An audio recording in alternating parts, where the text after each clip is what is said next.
following installation, you will need a 5-gallon pail of Ride-On Auto SUV formula, HP 300 pump with tools, air supply and gauge.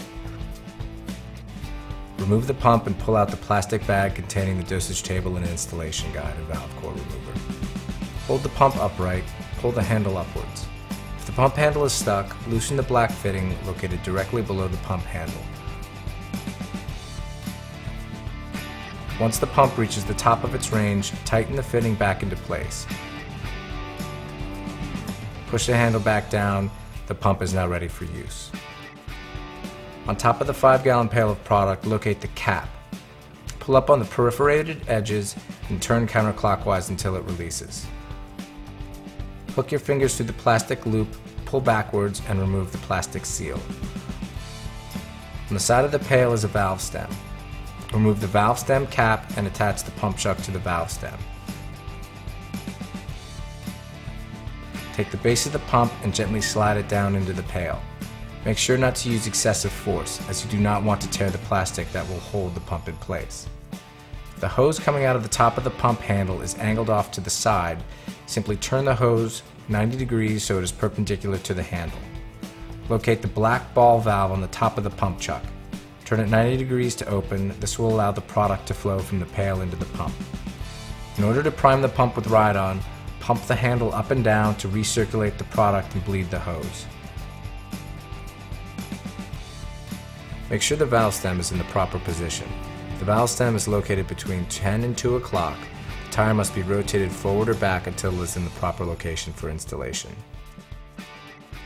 On the side of the tire, locate the tire size. In this case, it's 205, 55, 16. Using the third number in the numerical sequence for this tire at 16, scan through the dosage table and installation guide for the appropriate tire dosage or reference Ride-On's website. Once you have found all of the 16-inch tires, match the remaining 2 numbers to find the exact tire for the proper dosage requirements, in this case 14 ounces. The numbers engraved on the side of the pump represent how many ounces of product are injected when the pump is depressed to this point. Directly under the pump handle is a locking collar. Simply slide the collar down into place and tighten over the desired number of ounces for installation, in this case 7. Remove the valve cap and, using the valve core remover supplied, unscrew and remove the valve core. The hand pump allows the installation of product and tires pressured up to 60 psi. It is not necessary to completely deflate the tire for installation, however, the lower the pressure, the easier it is to pump the product. Attach the pump chuck to the valve stem. Turn the ball valve in the back of the pump chuck 90 degrees to open. Press pump to inject desired amount of product into the tire. In this case, the tire requires 14 ounces of product, so 2 7-ounce pumps are necessary to complete the installation. Close the ball valve by turning it 90 degrees back into its original position. In order to save time and lose the least amount of air from the tire, have the valve core ready and the valve core remover as you detach the pump chuck.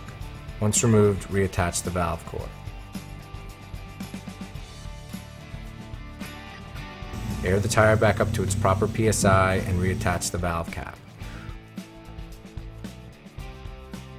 With a clean rag, wipe off any excess product that remains in the wheel and rim.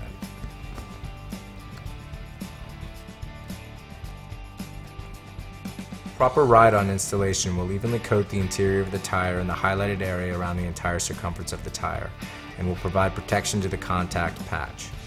High-speed tires should never be repaired outside of this area due to the possibility of catastrophic failure.